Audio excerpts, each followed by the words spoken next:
రాష్ట్రపతి ఉత్తర్వుల అమల్లో భాగంగా పాత కొత్త జిల్లాల మధ్య ఉద్యోగుల విభజనను పూర్తి చేసేందుకు రంగం సిద్ధమైంది. ఇవాల్టి నుంచే ఉద్యోగుల నుంచి ఏపీ ప్రభుత్వం ఆప్షన్లు స్వీకరిస్తుంది అని సమాచారం.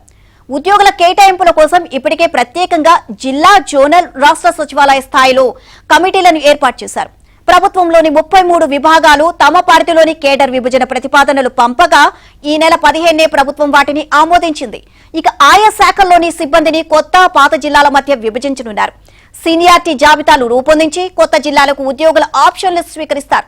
రాష్ట్ర ప్రభుత్వ సివిల్ పోస్టులను జిల్లా, పొరుగు జిల్లా, పొరుగు జోన్లు, ఇక మల్టీ జోన్ కేడర్లుగా పునర్వ్యవస్థీకరిస్తున్నారు. ఆర్థిక శాఖ మార్గదర్శకాల ప్రకారం వివిధ స్థానిక కేడర్లలో పోస్టుల సంఖ్యను నిర్ధారించి ఉద్యోగులను ఆయా కేడర్లకు కేటాయించడం అవసరమని ప్రభుత్వం భావిస్తోంది. ఈ కేటాయింపు ప్రక్రియను పారదర్శకంగా నిబంధనల ప్రకారం పూర్తి చేయడానికి ప్రతి శాఖలో 3 అంచెల అమలు కమిటీలను ఏర్పాటు చేసింది.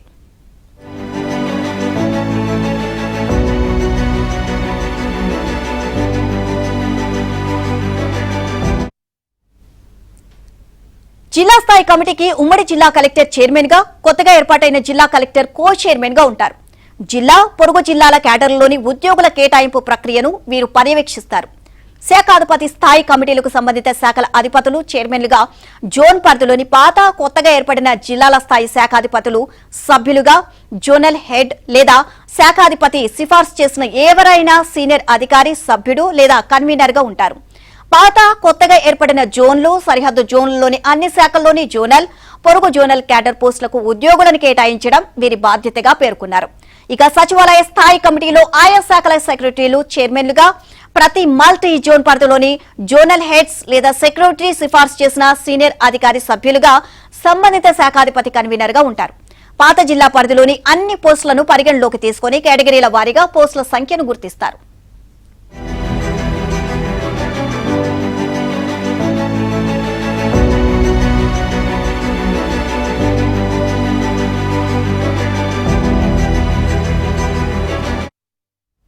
ప్రస్తుతం పాత జిల్లా కేడర్లో పనిచేస్తున్న ఉద్యోగుల సంఖ్య ఆధారంగా దీన్ని నిర్ణయిస్తారు. ఉద్యోగుల కేటాయింపుల్లో ఎస్సీలకు 15%, ఎస్టీలకు 6% రిజర్వేషన్లు పాటిస్తారు.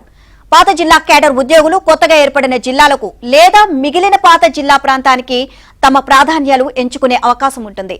ఉద్యోగుల సీనియారిటీ, ప్రాధాన్యతలు, మార్గదర్శకాల ఆధారంగా జిల్లా స్థాయి అమలు కమిటీ చైర్మన్ తుది కేటాయింపు జాబితాను సిద్ధం చేస్తారు.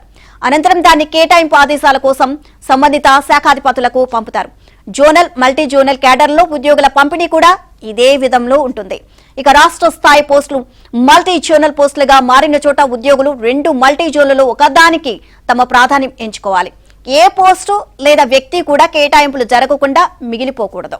ఒకవేళ భవిష్యత్తులో ఏదైనా పోస్టును కావాలని దాచినట్లు గుర్తిస్తే సంబంధిత వ్యక్తులపై కఠిన చర్యలు తీసుకుంటారు.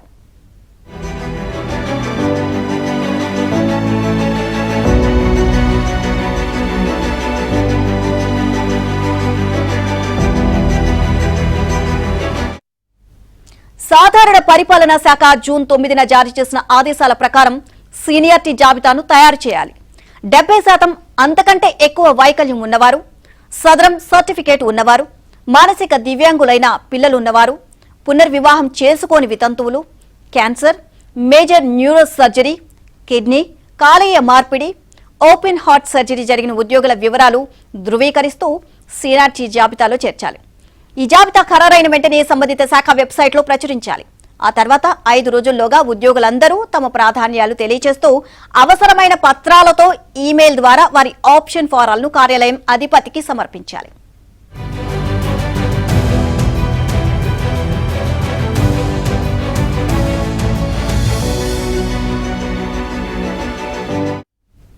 అక్కడి నుంచి వాటిని ఉద్యోగుల కేటాయింపుల అమలు కమిటీల చైర్మన్లకు ఈమెయిల్ చేయాలి.